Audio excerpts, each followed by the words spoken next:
Well, Votan has an announcement. London is the first capital to be taken over. Then Washington and Moscow.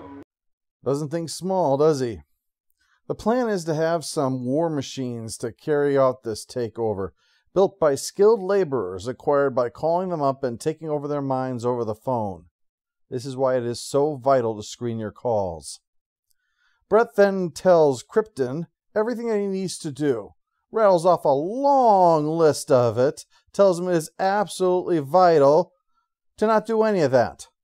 Thanks for establishing who's the big swinging dick, Dick. See, the two of them need to work on acquiring the Doctor because of his incredible skills, chief of which is being annoyed. Dodo arrives and he makes clear his frustration over her disappearance and finds her story that she was invited over by some old friends dubious. First, because they would have no way of knowing she was in town, and second, because it would imply Dodo has friends that are not hand puppets. Ben and Polly run to get a taxi for the Doctor to take them to Sir Charles' home. He'd invited them. But that thwarts the plan of luring the Doctor into an alley where a man waits with some ether. But alas, the old nighty-night rag is thwarted by a taxi that Ben found, although it comes with a free tramp inside. I'm going to dosh down in that old warehouse over there. Okay, good night. It's blooming paradise after what I've been used to for the last 6 months. I was just telling it to that young drummer, Phil Collins. Just another day for me in bloomin' paradise, I said. Well, alas, the poor tramp has picked out the warehouse where evil is going on tonight. The men hard at work on those war machines. No wonder it's so hard to get a job when skilled labor can be brainwashed into working for nothing. But he gets discovered, and the place is locked down. He is in north section of the warehouse, bearing 270 degrees, behind cover. He is a danger to us. He must be destroyed. What was with that ending there? Does Votan have control over his sphincter? They don't just sit there. We've got to find the intruder he's talking about. He's quickly surrounded and, despite his best efforts, gets murdered.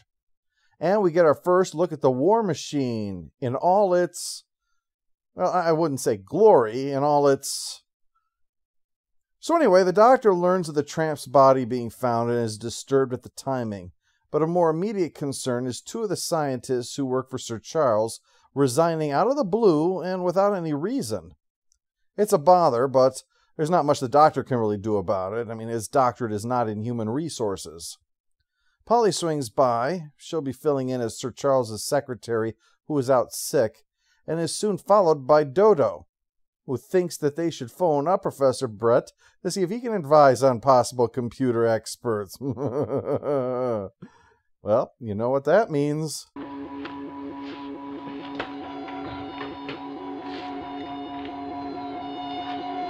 Yes, time to make some espresso. The Doctor reacts to the mind control attempt, but he's an alien, so his brain doesn't work the same. So while he's trying to recover, Dodo talks to him about construction at strategic points in London, while the Doctor moans and asks what she means, because she, quite naturally, assumes that he's now under Votan's control, while he, quite naturally, assumes that Dodo is blithering as usual. It takes a moment for her to realize that he's not brainwashed, and him to realize that she is. Dodo's about to walk out the door without explanation, but is stopped. Note this. It'll come up in a moment. It's just as I thought. She's been hypnotized. Sit in that chair, my dear. Now, cluck like a chicken. The Doctor, however, is able to work on countering her programming and puts her to sleep, then says that after she takes a 48-hour nap, she's to get peace and quiet, which of course is what he'll get in the meantime too. After this, Polly walks out the door without explanation. And that's the moment.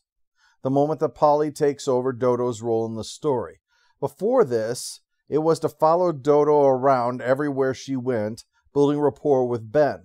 The only time she ever left Dodo's side was when Dodo had to be alone with the Doctor to get up to evil. Now this has established a connection between the two that will justify his behavior as it relates to Polly, while Polly will quickly be brainwashed by Votan to continue as the Doctor's friend turned servant of the evil computer. But first...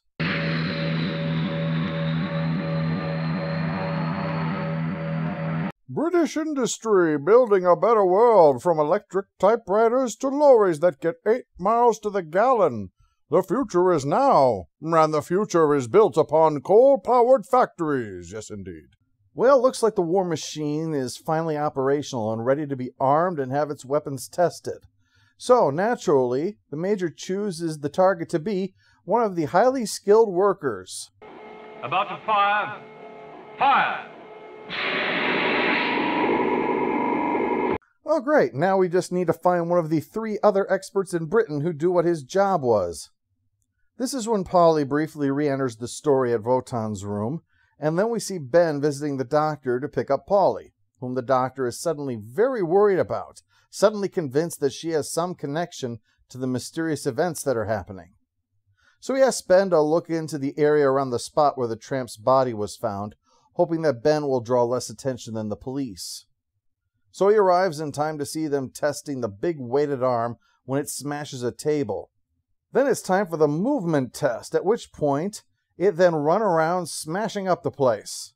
In fact, I actually have some bonus footage of this scene for you. Oh, marvelous! Oh my goodness. Oops! Did you see that? Oh, whoopsie daisy! Oh. Well, the war machine is after Ben, and when the Major learns about him, quickly announces that Ben must be found and killed. Don't take him alive, otherwise we'd have an excuse not to continue executing our own people. On his way out, Ben comes across the mind-controlled Polly, who thwarts his attempt at escape. However, when the war machine is ready to kill him, she intervenes, saying that he needs to live to service additional labor, since, they keep killing all their workers. I think it's safe to assume that Wotan does not run a union shop. Meanwhile, the doctor is concerned about Ben's absence, but doesn't want to call in the police yet, for fear that the threat will be driven further underground, and they may not be able to find it before it's too late. But without further evidence, Sir Charles is not planning to stop the big computer networking plan. No, he's expecting an important email about enlarging his penis. Well, Wotan's plans are nearing completion. Covent Garden machine is now on its final tests. The programming of these machines is near completion. All war machines must be disciplined. Spanking time! The Major is driving them like workhorses. Human beings who break down will be eliminated. There is no time for rest.